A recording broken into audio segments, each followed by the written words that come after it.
second. Okay. And welcome to Minorities and Mental Health. The focus is about men's awareness and mental health, mind, body, and spirit. All right. Well, mind, body, and soul, because the spirit is with the soul. My name is Conan from Magic 95.9. My name is Flo from 92Q. All right.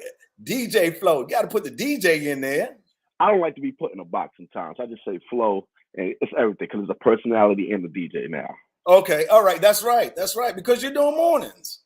Yes. I'm on the morning show, the AM Click, alongside Kelson and JC, every day, 6 a.m. to 10 a.m. All right. So y'all make sure you check me out on Saturday, 3 to 7 on Magic 95.9. And today is one of those days. And if you have any questions, make sure you put them in the chat below. And we're going to get started with our first guest and speaker here today is Larry Bryant from NAMI. Larry, how are you? Larry, real quick, before we get started, unmute yourself. Yeah. So everybody can hear you, because we want to make sure everybody can understand what's going on.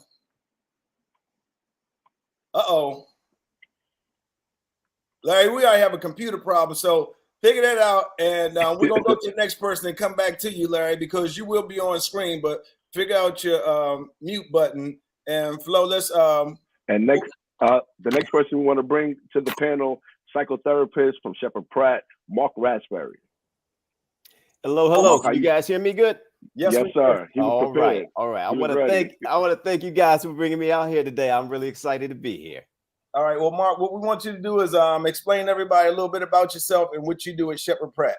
Okay. Well, a little bit about myself. I am a psychotherapist, and I have been providing therapy or working in the field of mental health for about the past 25 years in all aspects of mental health. You know, I've worked in therapeutic school before. I've done in-home therapy before. And right now what I do is I work mostly with adolescents, and I work as a therapist. So they will come see me. I also do family work as well. And then in conjunction with that, I also do anger management groups, which I think is really important. And that's something that I want to get into today. But yeah, just been working in the field for a long time, a lot of experience doing inpatient stuff, outpatient stuff. So I'm just really excited to be here today. Well, we're happy to have you. Thank you. All right. And the next person we're going to bring in is Deshaun Harris, psychotherapist as well. Deshaun, welcome. Hey, good evening. Thanks for having me. All right, Deshaun, tell everybody what you do and a little bit about yourself. So I am a mental health psychotherapist as well. I work for Maryland Counseling Associates. I also do mental health advocacy. I work with adults and kids with mental health as well as behavioral health issues. That includes anxiety, depression, all sorts of things. Also, I work with families, couples, do solo sessions, and as Mark said as well, group therapy as well. Okay. All right. Well, gentlemen, welcome. And it's a very serious issue with mental health nowadays. And, you know, men's health awareness is something that we want to focus on today. Larry, are you ready? I am here, sir. Okay. So, Larry, go ahead and explain what you do and a little bit about yourself so everybody know more about you. Yes, sir. So my name is Larry Bryant. I am on the national education team with NAMI, the national office, but I'm here representing NAMI Maryland, state organization Maryland that seeks to improve the life for individuals living with mental illness and their family members. NAMI has, in Maryland, has 11 local affiliates, including the state office, and they serve more of a network than 56,000 families, individuals, and as well as community-based organizations and service providers.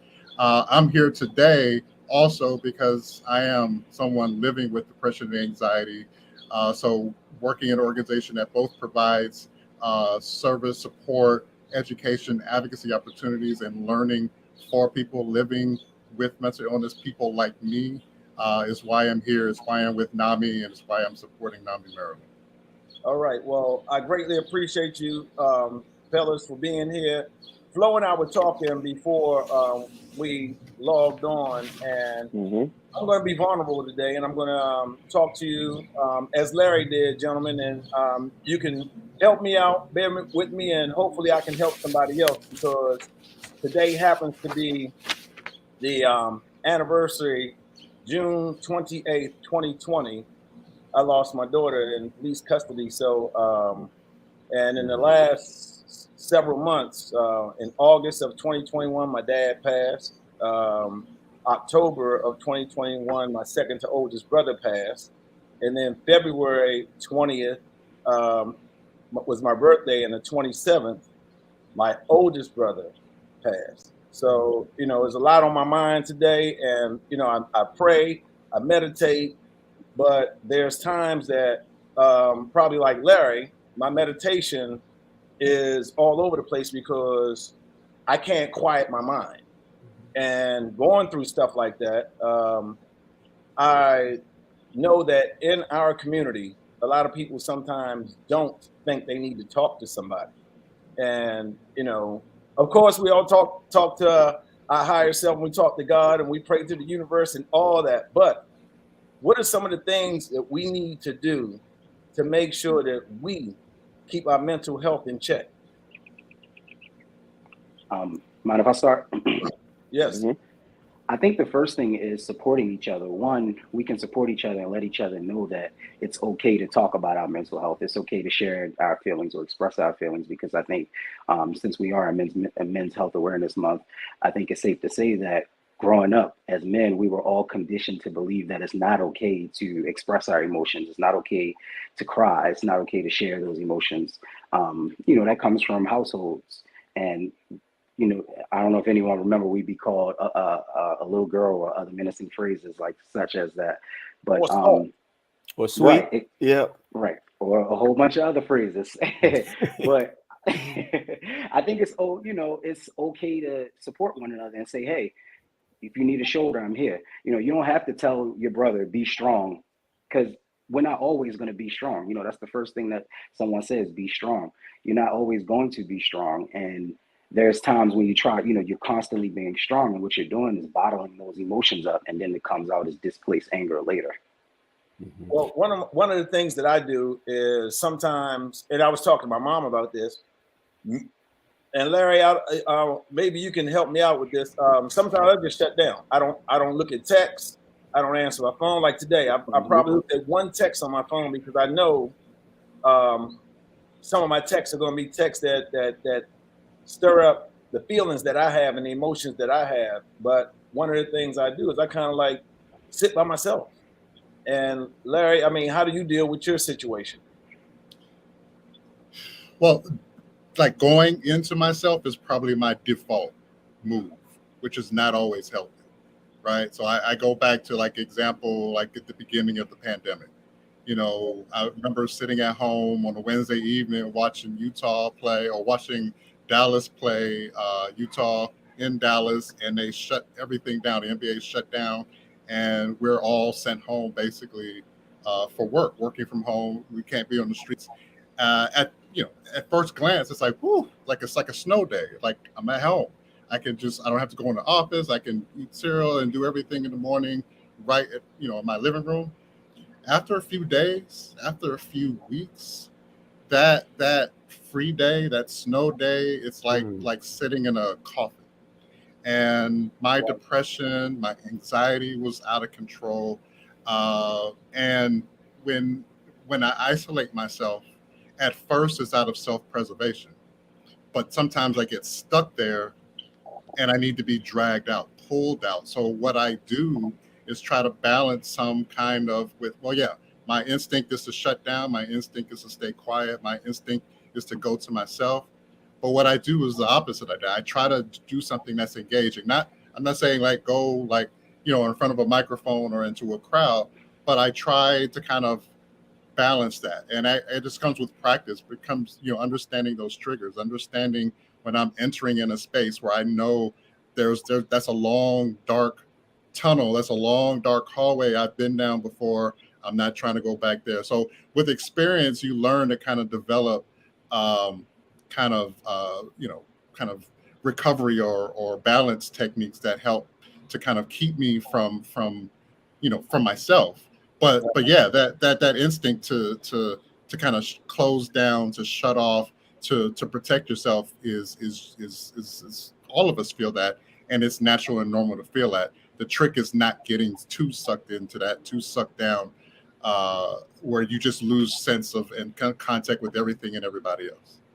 Okay. For those of you who need help, NAMI Maryland is here.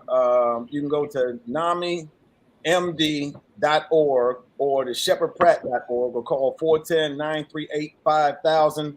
Flo, do you have a question?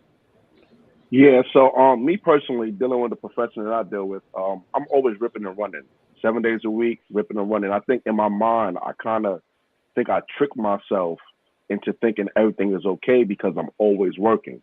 Then I find myself when all the lights are off and the crowds are done and I'm in that space by myself, 'cause I live by myself. I find myself going into kind of like a rabbit hole almost, of just different thoughts. And then things that I thought didn't actually affect me.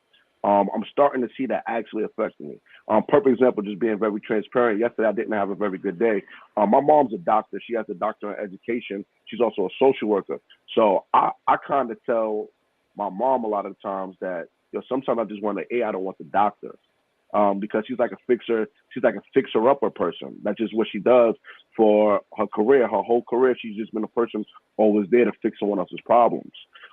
So even yesterday, I got into a mode where I was grieving. I lost my stepfather 2 years ago, and he was the main father figure in my life. So that hit my family hard, along with just me feeling complacent or not achieving the goals that I want to. I could say social media plays a part in that as well. And then, of course, some traumas from when I was a kid, maybe being taken advantage of from older women, stuff like that. Things like that, I feel, especially when I stop working, it's like it hit me like a ton of bricks. Every time, literally every time, especially since COVID hit, I feel like it's been heightened. So my question for the panel would be, how do I dealing with myself? If that makes sense, being able to sit in a room and have to deal with, because it's two. My mom always says two me's. There's a DJ Flo and there's a Dwight. I deal with DJ Flo well, but I have to deal with Dwight. So I want to know, like, how does a person deal with this stuff, especially in my realm of work? I'm gonna jump in there. I want to first say to Conan, to Flo, to Larry, I want to thank you guys for sharing. That is really powerful what you all shared. You all shared something a little bit different, but I feel like in sharing that, hopefully the people who are listening feel like they're not going through this alone. Right. One thing that I'm hearing from Conan and Flo especially is about that trauma, and that is a part of the Black experience in America, right? This is stuff that we deal with as a culture. We deal with so much of losing people, of just the systemic racism that we deal with, the oppression that we deal with, the police brutality. I mean, we can talk on and on about the things that are specific to the Black experience in America. And this is what we wear. This is who we are. And so I hear you, Flo, like part of you comes home and you're existing in this double consciousness where you're Flo, but then you're also Dwight. And when you're projecting out and when you're busy, like Larry was saying, and your mind is operating everything else, then you're distracted. But when you no longer are distracted from those things, then you come home and you deal with some of the stuff that you haven't been dealing with before. Maybe the stress. You talk about the pressures of social media. I hear about that a lot in my work, right? About the impact social media has on people. And sometimes, a lot of times, the negative impact people have from using Instagram and Twitter and everything else, and the negative feedback loop. But I think that for everybody, having someone to talk to is really that first step in integrating yourself, right? Realizing that you don't have to have all of the answers yourself, right? That's what people like me and Deshaun are here for, is to be of assistance, to be that ear. I know you want mom to be that ear, Flo, but that's maybe not who she is. And maybe being able to come to somebody and begin to talk and begin to open up and be vulnerable in that space and say, it's okay to not be okay. It's okay to not have all the answers. And that's when the work begins. And that is the work of therapy, for sure. All right. For those of you that are just tuning in, welcome to Minorities and Mental Health. The focus is men's health awareness. And of course, we're talking about mind, body, and soul, sponsored by Sheppard, Pratt, and NAMI, Maryland. We have Larry, we have Mark, and Deshaun. So one of the things that helps me, I will say, is music. I say music is my therapy, and I say that all the time. If I wasn't doing radio on the weekends, some of my weekends would probably be tougher than other weekends. And, for those that are tuning into this right now, I try to let people know that because I'm on the radio, it doesn't mean that I don't go through stuff. I mean, I'm transparent with that, and I don't mind being vulnerable with what I'm dealing with. And I want that to be known today so that people know, like you said, Mark, this may help some other people to realize that it is something they need to talk about. I don't mind being emotional. I don't mind the stuff that I go through. And the fact that on Magic 95.9 now, I'm able to be who I can be and talk about the things that I need to talk about so that I can help people before I get off the air. So one of the things I will ask is that, first of all, we got to stop the stigma. So hashtag stop the stigma. But when in our communities, our men seem that they're too good to go to the doctor or to let somebody know that they're going through anxiety and depression and that they have a mental block. And like Flo opened up, I opened up, and Larry opened up. How can we get more people to get involved with talking about what's going on? I think for starters, what we're doing right now, that's one way, mental health advocacy. You guys are sharing your story. I share my story on a regular to, in hopes that someone is inspired by it and, decide that they want to seek therapy or want to seek help. So, just spreading the word, that's one way for sure. Yeah, I think that just to piggyback on Deshaun, I think that we have to understand the historical ramifications of this all, right? That for so many years, we weren't allowed to have feelings. Like we take it all the way back to slavery. Like you were not allowed to have feelings. You got hurt for feelings. You got hurt for expressing yourself. And then we take it further into Jim Crow. You got lynched for expressing things, for talking back, for doing things, for stepping out of place. And so what happened was we started to pass on messages to each other for survival, right? Okay. Man up, stand up, handle your business, don't get weak, don't well up, right? And so those were survival messages that we passed on to each other. Those were very important messages. Right. But as we go into the present day, what I sometimes find in this work is that people don't want to admit that they're not okay because they've been getting all of these messages so long that says, be strong, right? That don't be weak, and so add that to a little bit of distrust of the medical system that I think just comes from our history from, we can go to anywhere with that one, right? We can just look at our history and the way we've been treated in the medical system, and there is that distrust of the medical system. And Right. So doing stuff like this to break down the barriers, to really express that we can trust the medical now, right? We have faces like myself, like Deshaun, and others. We have people like Larry at NAMI. We are now a part of the system, and we can find approaches that are tailored specifically towards African-American therapists who specifically work with the African-American population, who understand our background, who understand the trauma and everything else. So the support is there, and let's make that be known that the infrastructure now is there where it didn't exist before. Also, to add on to what you said, Mark, I think that was really good. Speaking on the distrust in the medical system, I think a lot of people still look at therapy and they see someone who, a lot of people in our community, they see someone who don't look like them. You know, they can't understand what they're going through. They can't relate. So, you know, that those cultural competencies is really important. And like you said, you know, you see your face, you see my face, you see Larry's face, and you know, and then you see other people like DJ Flow and Conan who advocate for mental health. And you know, maybe that brings that trust back. That shows that okay, maybe it's safe for me too. So something you tacked on, Mark. I'm sorry. Go ahead, Larry. No, I was just going to add, piggyback on both Mark and Deshaun, that it's not just our faces, but it's sharing our experiences. It's telling our stories. You know, it's talking about those times where we, you know, those dark places, and not just those corners, but how, you know, describing our journey back to balance.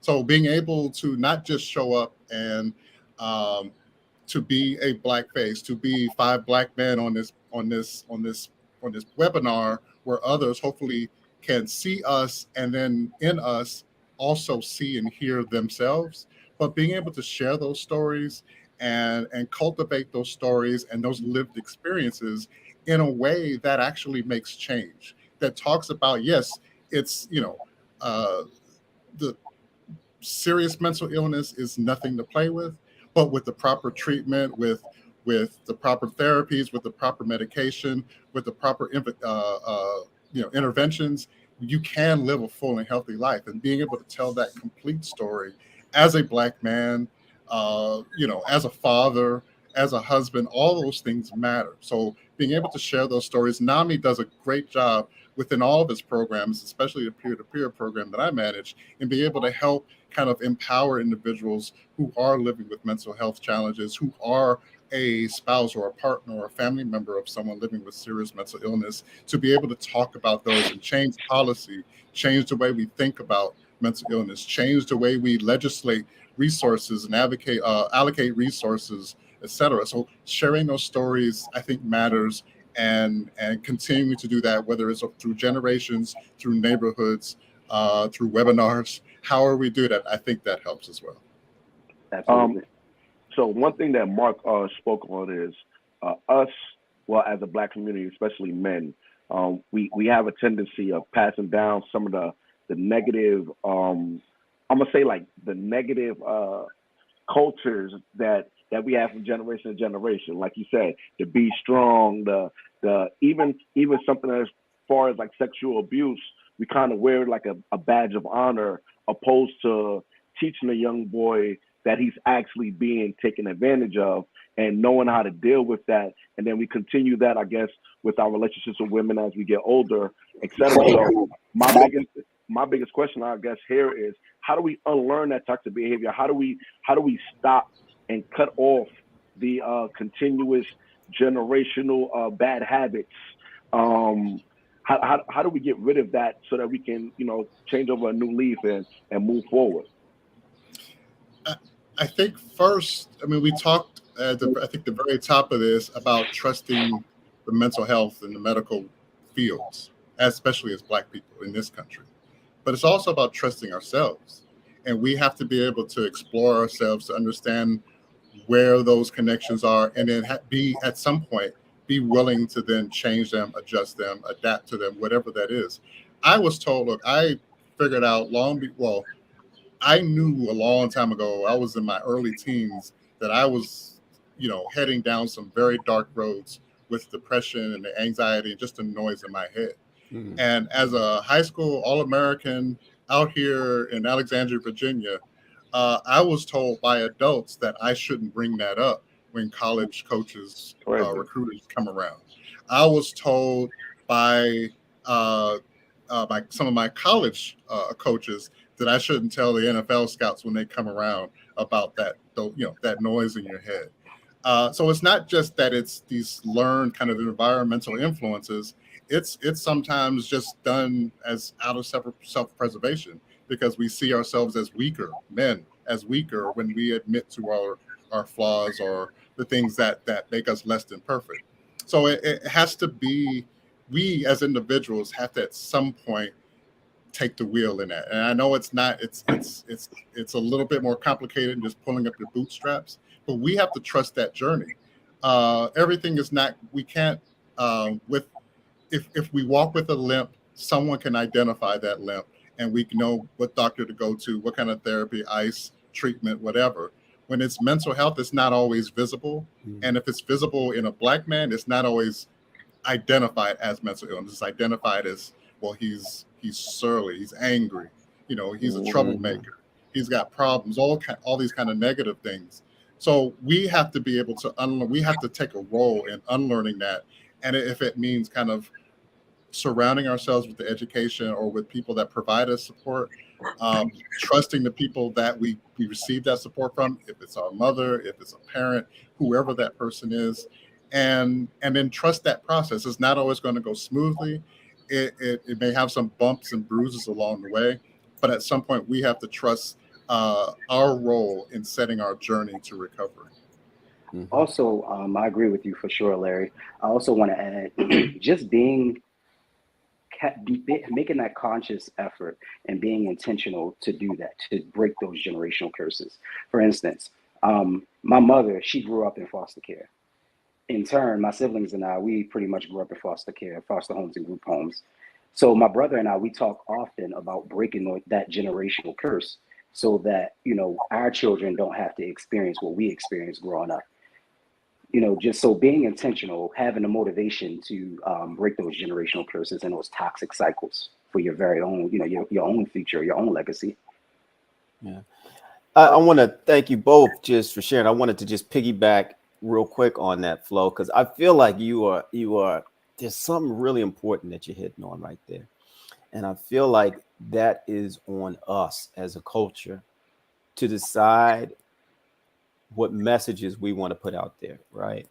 I mean, if we listen to the music that's on the radio right now, we are celebrating pathology, and that's a part of it we need to embrace, right? We are saying that drinking and smoking and all of those things are cool, and we're saying that it's cool to disrespect women and all of those things, and those are things that we're allowing our kids to listen to, right? And so then you talk about a situation where somebody's being taken advantage of, but we're looking at that situation as something you should be proud. Hey, that's the man, that's the dude right there. We're celebrating those things, and when people don't seek that mental health treatment, the alcohol and the drugs is where they go to. We were talking about kind of when the voices get loud, when the noise gets loud, we need something to tone it down. And that's a lot of times where people do turn to drugs and alcohol. So I think as a culture, we need to begin to control the narrative and say, we want to put out a different story than this. We want to not just tell folks to not deal with their problems and be fly and cool and all that other stuff, and say, listen, we need to embrace what's going on, and then we can deal with it and recognize the universality to it. We're all dealing with these things on a different level. Mark, I appreciate that. One of the things I want to do for people that are just tuning in, you can put your questions in the chat and we'll try to get to them. We want to welcome you to the Minorities and Mental Health. The focus is men's health awareness. It's our town hall. It's all about mind, body, and soul. It's being sponsored by Sheppard, Pratt, and NAMI, Maryland. Now, the question I have is, how do social pressures on men in our community impact mental health? And do you think, this is a two-part question, and do you think it's best for, and this is a question from Urban Former, do you think it's best for a man to sit down and go over these issues in their head or their mental issues with another man, or is it okay to sit down with women? Do people think that's, I'm sitting here with a shrink, because that's where people take it sometimes, and that's why some people don't get involved or don't say, you know what, let me go seek some help in our community. So back to what I said, do social pressures in our men in our community impact their mental health? And is it better to talk to a man or woman?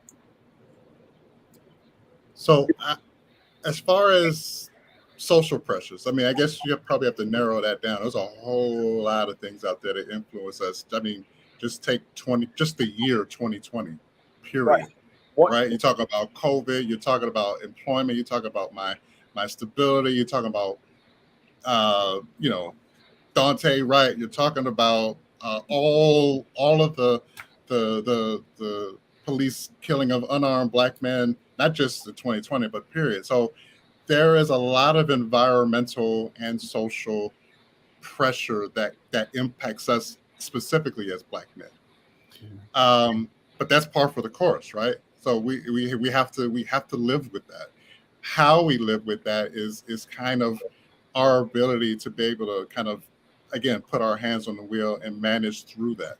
And then we kind of, it's going to impact us in a different way because of all those things and then some more.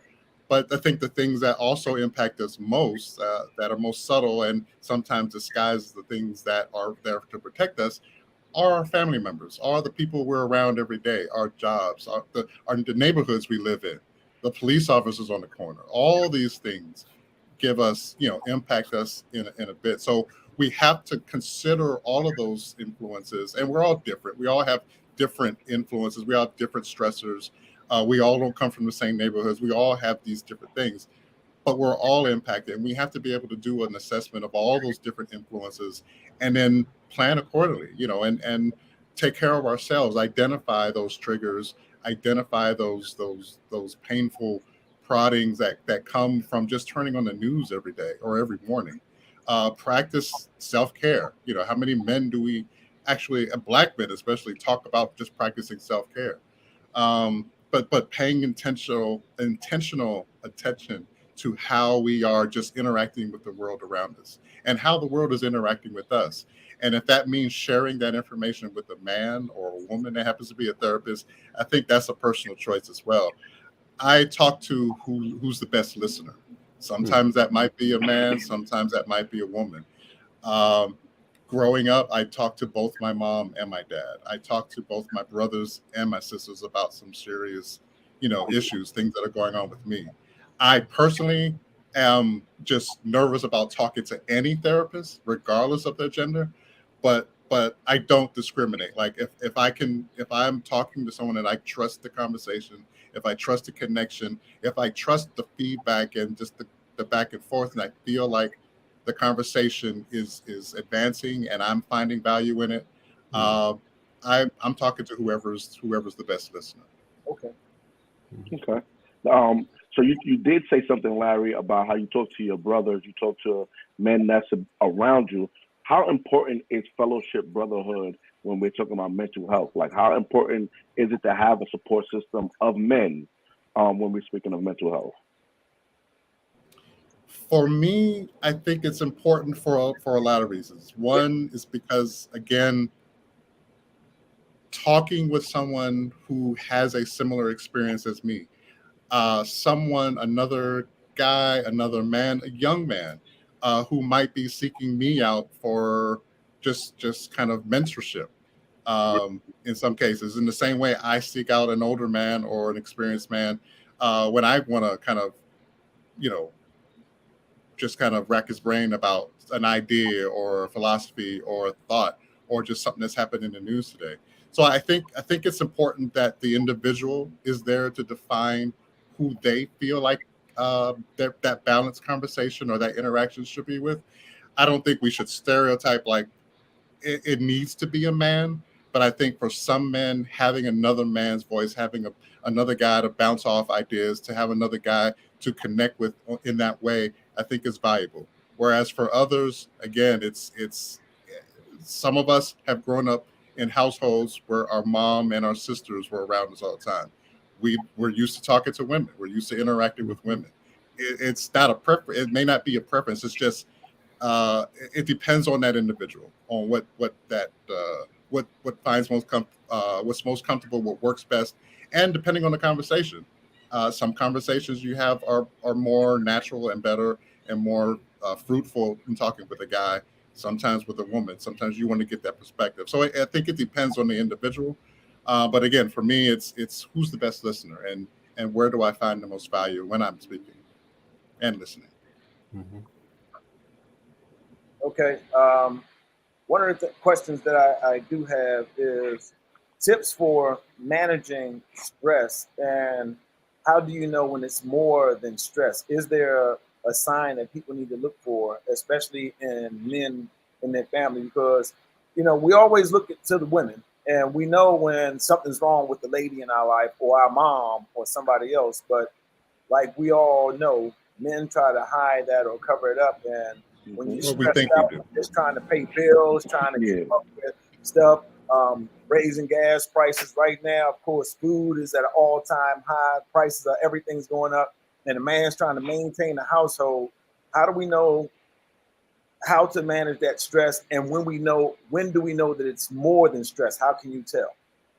I think a lot of times what we see today is people who bottle up their stress and their anxiety and other issues that they're dealing with, and then they displace them or all those past traumas onto the world, and that's where we see active shooter situations. We see people lashing out and things like that. But I will say stress and anxiety symptoms can be also similar to physical health symptoms. You know, you can have an anxiety attack and feel like you're having a heart attack. So I think yeah. So I think just knowing, knowing what if you're going through something, I always say we know when something's not right. We know when something is wrong with us mentally or physically. So just know if you're dealing with something, it's okay to seek help. It's okay to talk to someone, it's okay to find a therapist. And don't feel like you have to settle for a therapist. You can go through 15 different therapists until you find that right fit for you. Okay. Just to add on to that too, just in terms of the tips, right? Because I think that's an important part of the question too. Larry spoke on it earlier, and I think he really brought this to the conversation, but that's self-care. And I feel like as Black men, that's something we don't really talk a lot about. I think Black women do a much better job in talking about that self-care and taking care of themselves. So what does that mean in terms of us, right? What that means is what you were talking about before, Conan, in terms of meditation. It could mean just taking a mental health day when we need one, right? When we're feeling a little bit of stress, not too much stress, but just a little bit of stress, and we feel like we need to take care of ourselves. Doing things that are enjoyable to us. Personally, I like to light scented candles, play some nice relaxing music, and just get into my vibe, right? Get into the flow.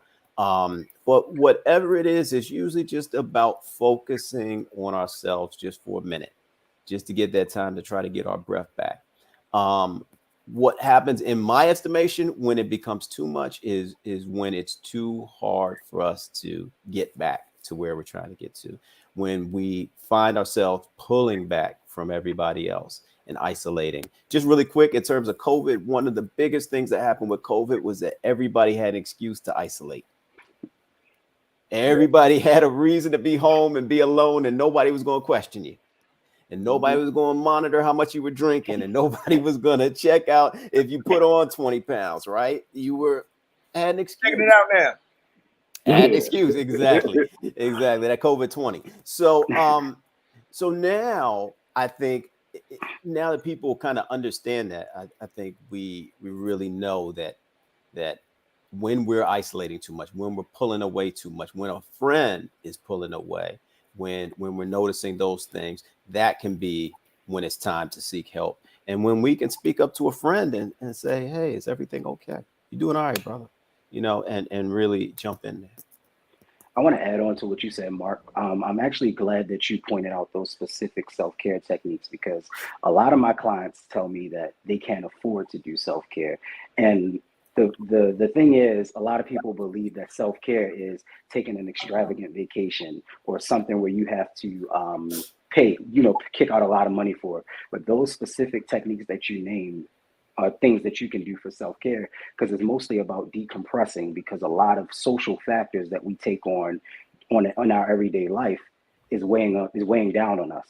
Mm-hmm. So it's more so about decompressing from society and from those social factors. And, even just saying no for once is a self-care technique. So Going to the Deshaun, water, taking a walk, absolutely, all of Exactly. those things, Nature, right? work, Yeah, Yeah, yeah. physical activity.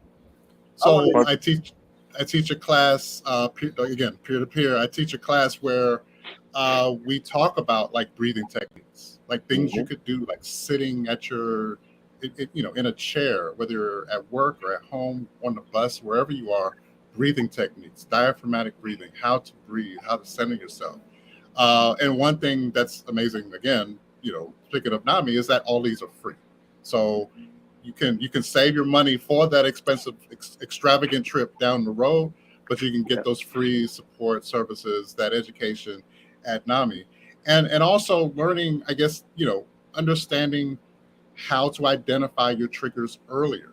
You know, sometimes it's not just it could be just the way you're breathing or the way sometimes your hands might start shaking, or you just notice different things that are like 5 steps before before an explosion. So you want to make sure that you can identify those things.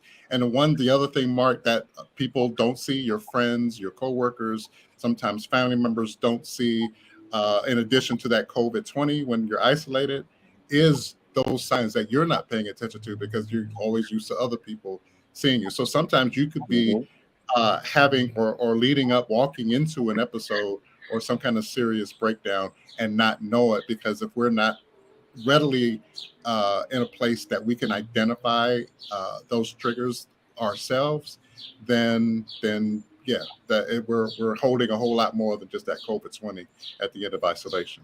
I'm gonna That's say where this real therapy quick, helps. that Mark, what you mentioned is one of the things that I do when I wake up. The first thing I do to get myself going, I make my bed, I stretch, I run hills, I light frankincense, and I light some of my candles, Mhm. and start my day. And that's just one of the routines that I make sure I do consistently. But you mentioned something, a mental health day.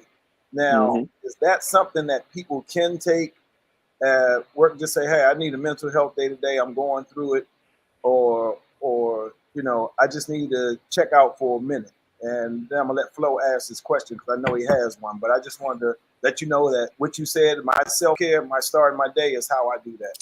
Absolutely. And I love the incense too. So I'm right there with you, brother.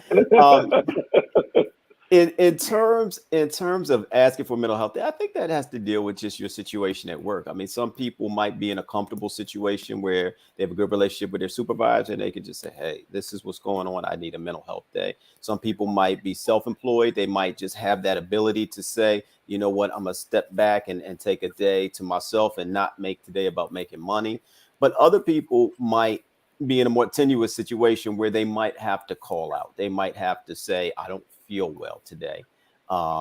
We as a culture will respect the physical health in some senses more. So if somebody says, I'm sick, I'm not feeling well today, that might be the language that you have to use to call out, just to take that day, just to focus on yourself. Well, I'll give you this real quick. My operations manager knows what I've been through over the last several months, and just one Sunday, I called him. He's like, "Hey, it's good.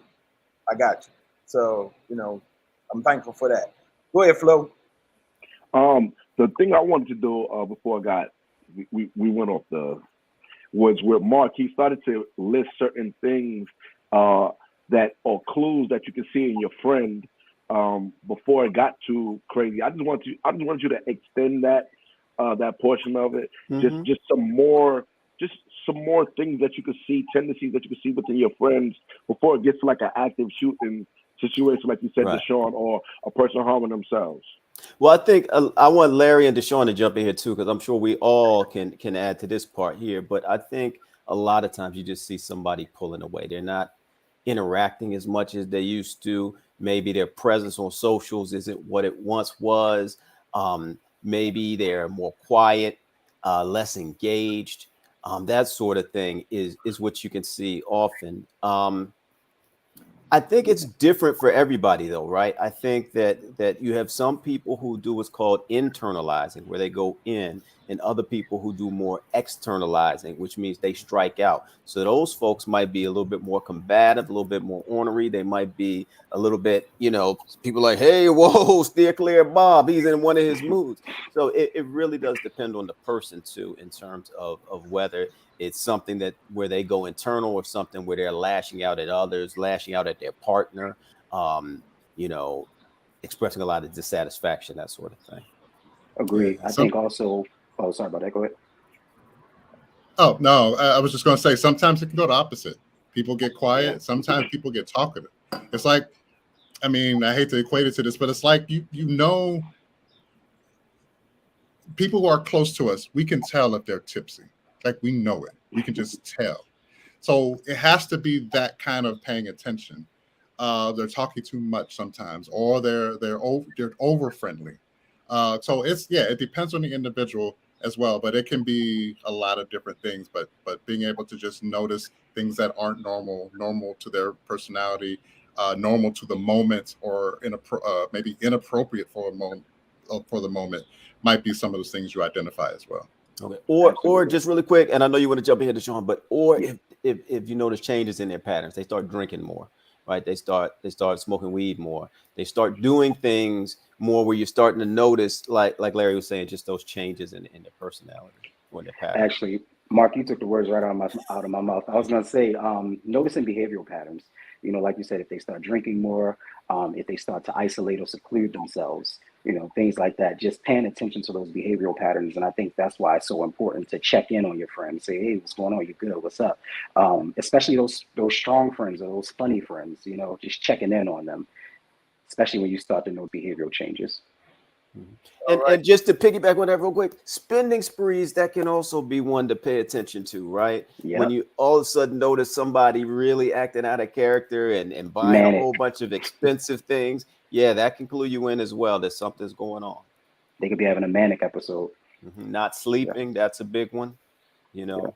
Well, for those who are just tuning in, we want to welcome you to the Minorities and Mental Health Town Hall. We're focusing on mental health awareness in men. It's being sponsored by Sheppard, Pratt, and NAMI, Maryland. We're talking about mind, body, and soul. Now, Sonia said that as a school therapist, how can I better support them? Talking about the students that recognizes the biases and the discipline of the students. Wow, that's a great question. Who wants to start? Okay, Deshaun. Oh, Larry was about to say something. Go ahead, Larry. No, I'm following Conan's lead. Okay. You said the biases and the disciplines of the students. Could you repeat the question? She said, as a school therapist, how can I better support them and help the kids that recognize the biases and the disciplines that they get? Educating them. They recognize these things, but do they recognize the past? Because a lot of biases happen because of past things that we've encountered. And I've noticed that may happen in a lot of schools that have minorities, more minorities. But I think educating them for sure. So this is a tricky time we're in right now, right? Because my first thought is like, hey, just listen. As a therapist, as a teacher, as an educator, listen to your children, listen to your students. But it's tricky as to what kind of support you can provide, right? Because there are laws coming up all over the place that are preventing certain conversations from happening in schools, especially even when the kids themselves are the ones seeking out the questions and asking the questions. So the best thing I can suggest, and this is from my, coming from my own experience, is just being able to listen to a young person, provide them whatever necessary information that keeps them safe, that keeps them whole, provide resources. If you're unable to do that in your job or in the building of the school, then what are resources you can pass along to that child, that student, or to that student's family that can help them have that conversation outside the classroom. So again, things get more challenging. These just telling these stories, having these conversations, not just talking about the impact of when those services, the mental health counseling, et cetera, aren't there, but what happens when they are there and how important they are to invest in. We need to keep lifting up those stories from schools, from school counselors, from educators about the tools necessary to keep children safe at schools, keep them safe in their own minds, keep them safe at home. But listening, starting with the listening works, and then do work within the parameters of your school, of your school district, being able, you can provide them with the resources necessary. And when you can, in the spaces that you can, just be honest, be real. Talk about what's going on in the world. Kids aren't ignorant to what's happening outside of their own, Instagram feeds. People know what's going on in the world. So we need to be honest with young people and make sure that they are not kept in the dark, because they are fighting for their balance, for their lives, just as we are as adults. So I think, go ahead. I was going to say, I think what you said is very important, Larry, because of the simple fact that a lot of kids aren't receiving this at home. There's a lot of kids, they don't have someone that's present and available for them at home. So when they come to school, right, some of them definitely. So when they come to school, that's their support. I just want to say, Conan, real quick. I just wanted to say, we could validate them first, validate their stories and everything that they're saying. But Sonia, speaking directly to you in your position, I think one thing that maybe you might think about doing is maybe just putting together a small group of these students, right? And letting them, letting you take the lead maybe, but letting them talk about their experiences, where you give them a forum just to express how they feel. Right? You're not trying to fix anything. They're just allowing them to have that space to talk, to validate one another, to feel heard and feel seen. I think that might be something that you can do in your role. One of the things that I heard, and I wanted to really throw this out there real quick, because these young men and these students, some things may not be recognized, because like with my daughter, she had anxiety and depression as Larry does. And some days I'll be riding her to work and she would just start crying. And I'm like, what you crying for? Oh, nothing. And I'm like, so with young men in schools like this therapist at school is talking about, when some of these guys go to their parents or go to a teacher and say something wrong, they'd be like, oh boy, stop that. You stop being soft. Stop. There's nothing wrong with you. So how can they distinguish? And because one of the things I believe, that if a child tells you something, or a kid tells you something, or a teenager tells you something, it's something that they really mean. They want to try to get your attention, but people kind of brush it off. I mean, what can we do for them?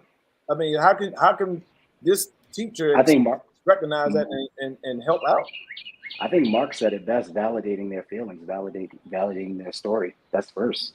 They got to feel like they are being heard and they are being understood. And it's also inherent on us as men, as Black men. We have to be the ones that are dismantling that toxic masculinity.